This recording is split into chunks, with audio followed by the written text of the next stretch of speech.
mkpa ọ dị ịkwado ọchịchị Ọkammụta Chukwuma Soludo ma bụrụkwazị n'ebe ọ metara dịka ọkpụrụkpụ okwu bụ nke eji n'aka ugbu a na ya bụ ọgbakọ ihe mmemme ụbọchị ndị Anambra nke afọ 2023 bụ nke achịkọbara na Abuja. Ya bụ ọgbakọ ihe mmemme bụ mmemme ji wee na-egosipụta omenala ndị Igbo nke a na-eme kwa afọ abụọ ọbụla ma bụrụkwazị nke achịkọbara site n'aka otu Anambra State Towns People's Association ASTPA na Abuja iji wee gosipụta ọmarịcha omenala obodo dị iche iche dị na Anambra steeti ketere site n'aka ndị nna nna ha. Princess Ekwi Ajide ka wetara gị akụkọ.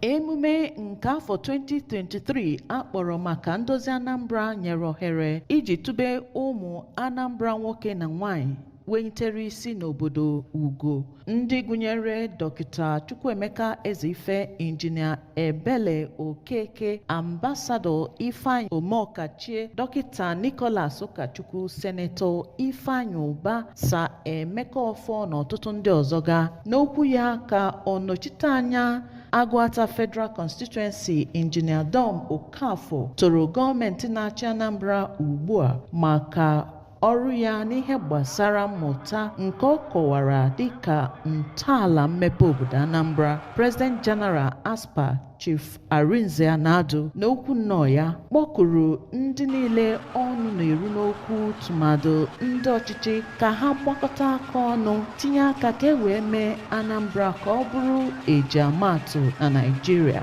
Ebe onye isi oche emume ahụ Dọkịta Simon Okafọ bụkwa otu onye na ndị etụnyere ugo yọrọ ndị Anambra ka ha na-ebi ndụ ga-egosi na ha dịka ihe na ihe ọbụla ha na-eme.